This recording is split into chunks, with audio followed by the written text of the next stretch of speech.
and a few other minor issues. And at this time, I'd like to just turn the microphone over to John Forrest, the Building Safety Division Supervisor, who has worked extensively on this project. Thank you, Mr. Nowick. The final version of this code that you have for review has removed all of the contradictory specifications and verbiage that existed in the previous sign code, which made enforcement difficult at times. This new version includes more exact specifications, includes updated and additional definitions, which will result in more effective enforcement. One alteration from this that came after further discussion with Beth Hibner was the determination that shopping centers should now be broken into two categories. Small-scale centers, which would be less than 10 acres, and large-scale centers, which would be more than 10 acres. 10-acre figure is a result of analyzing the existing shopping centers that we have and recognizing the potential for new centers to come into the city. The main difference is that the small shopping centers will no longer be referred to as strip centers, and they will be limited to signs, to monument signs 10 feet in height with a maximum of 75 square feet per side, which is consistent with throughout the commercial and industrial districts. The large-scale centers will be allowed one sign with a maximum height of 20 feet and 144 square feet maximum area per side, where they may also list the tenants in that center. Multiple freestanding signs will still be allowed in shopping centers as long as the signs are 200 feet apart. In discussion with Alderman Subak, he brought up a very good point about some areas of our commercial districts where the lots are relatively small, 50-foot, 60-foot lots. And he raised a question about whether having several 10-foot high signs in a row is going to look like dominoes lined up, which I sort of agreed with. So I went out and measured some of the freestanding monument signs that are existing in the city today, which is the list that you found on your desk when you returned from the break. In looking at those signs and measuring them, our staff recommendation would be to, on lots less than 100-foot frontage, the maximum allowable sign would be 6 feet tall with 60 square feet per side. And you can see probably the most comparable sign would be the Suburban Bank entrance sign on Wooddale Road. That's 10 by 6, 60 square feet. On a lot less than 100-foot frontage in the commercial districts, that would be the largest monument sign allowed. Two things that we will need from council before we can get the final draft together would be, there's a section there where we talk about temporary signs. Previously, we would issue temporary signs for a $10 flat fee, and that was it. And enforcement, we would have to go around at that point after 30 days and be sure the signs were taken down. During discussions with Beth Hibner, she recommended that for temporary signage, there be a large cash deposit required at the time the permit is issued, and if the sign is taken down within the 30-day parameters, then the bond would be refunded. If the sign is not taken down and city staff has to remove the sign, the bond would be forfeited to cover our costs. Yet there has not been a figure established for that. Her recommendation is to set an amount approved by the City Council.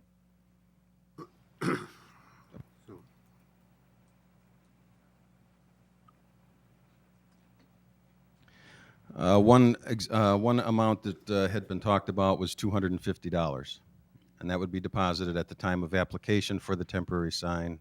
And again, if the sign is taken down within the allowable time period, that amount would be refunded.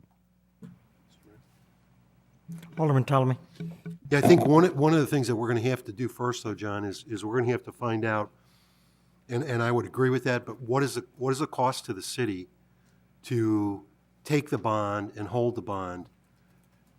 You know, what is our cost for doing that? Because there is a cost associated to that. You know, the bookkeeping, you know, the accounting and all that. So I would say that has to be calculated. Is going to have to be calculated into. That's going to have to be calculated into the actual cost that we charge, you know, for that temporary. Sure. All right, I'll check with the finance director and get that information. The other item that will need to be included with the sign code is a fee structure. Previous sign code, our permit fee was a flat fee of $25 plus 25 cents per square foot, and then any electrical fees that would be associated with the installation of the sign. I think we could probably double that amount to $50 flat fee plus 50 cents a square foot, and the cost would still not be prohibitive for the installation of the sign. I made one example, a two-sided sign, 75 square foot, which is typically the maximum allowable signage. At the old fee with an electrical fee attached would have been $125.50. If we were to double those, the sign permit fees and keep the electrical fee consistent with the new electrical fee that you approved earlier, the cost for the same sign would now be $194.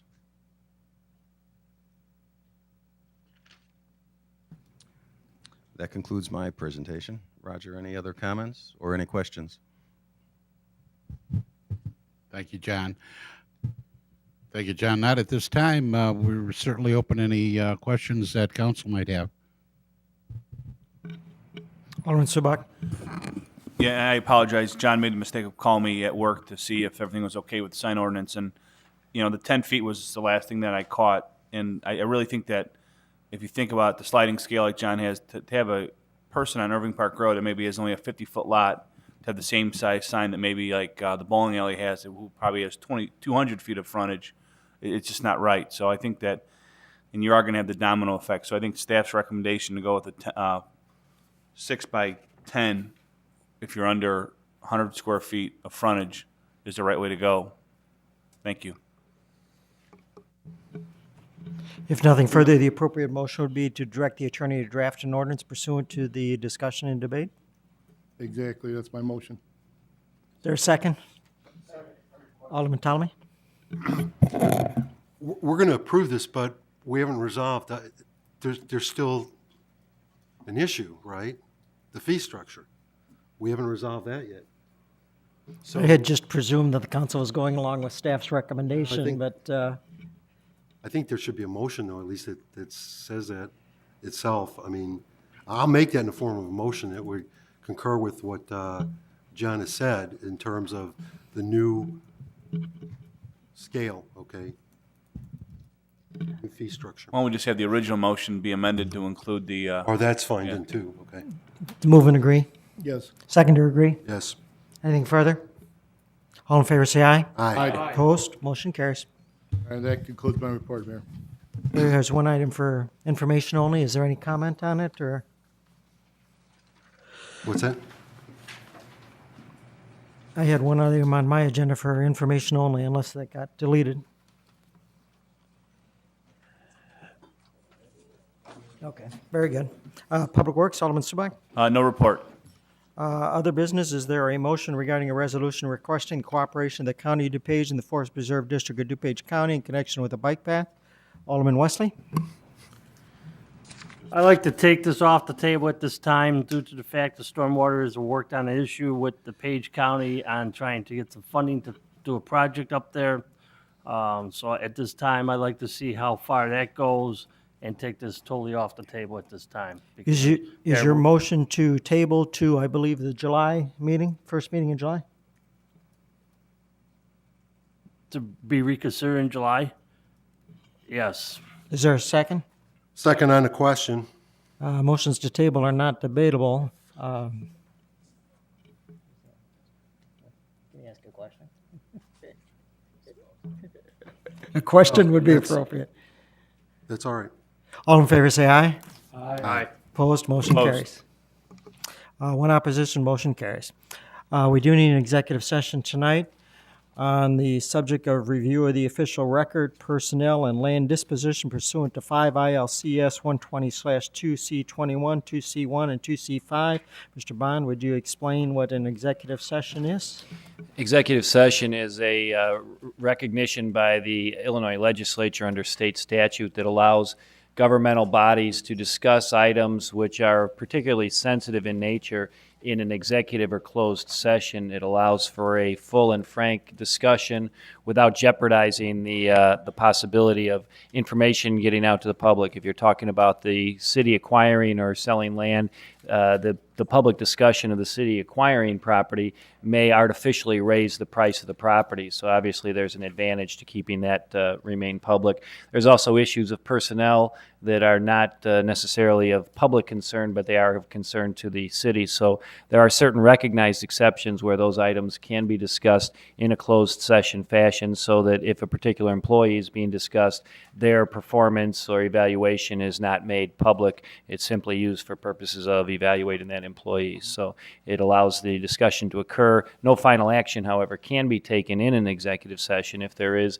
any final action that's required, that has to be publicly presented, publicly debated, and voted on publicly in an open session.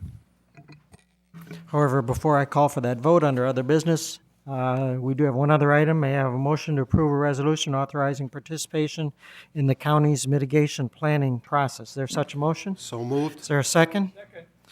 Mr. Williams or Mr. Holmes, this kind of came to us at the last minute. Do either of you want to comment on that before I call for the vote? Mr. Holmes.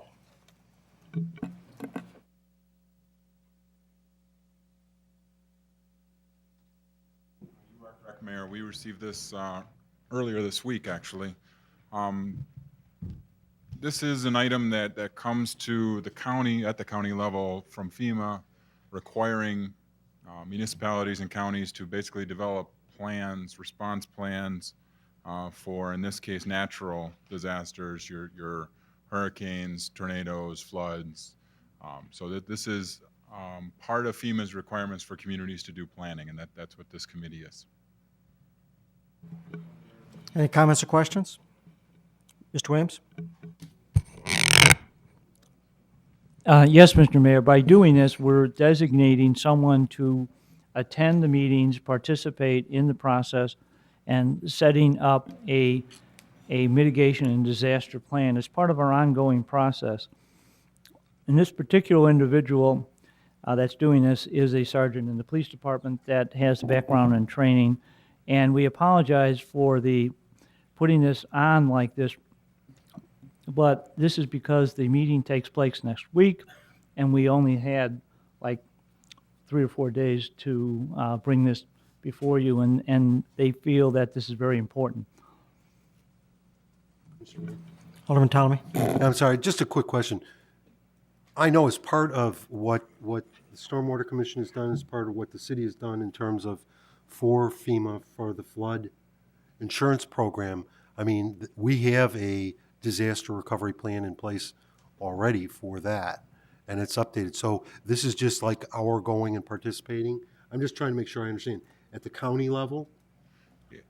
And it's Mr. also Hall? more broad brush. It's not only flooding, but in our region here, it would be tornadoes.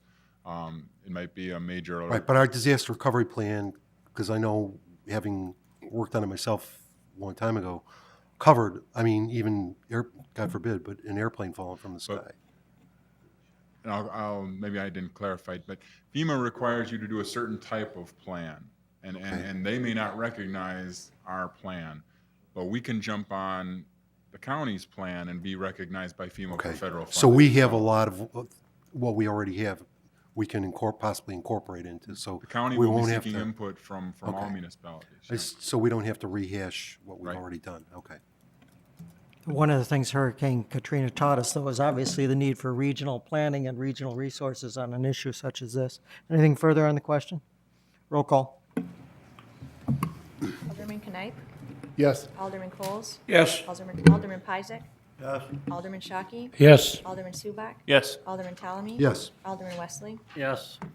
That passes Resolution R-06-13. Now pursuant to Mr. Bond's earlier discussion on our need for executive session, we thank you for attending the City Council meeting this evening. Hopefully you learned a few things. We'll take a brief 5-minute recess before we go back into session if you have any final questions, but you will not be able to join us in that meeting. May I have a motion to adjourn the meeting to executive session? Is there a second? Roll call. Alderman Knight. Yes. Alderman Coles. Yes. Alderman Pizek. Yes. Alderman Shockey. Yes. Alderman Subak. Yes. Alderman Talamy. Yes. Alderman Wesley. Yes. That passes. Fortunately, you get to leave. Unfortunately, we have to stay.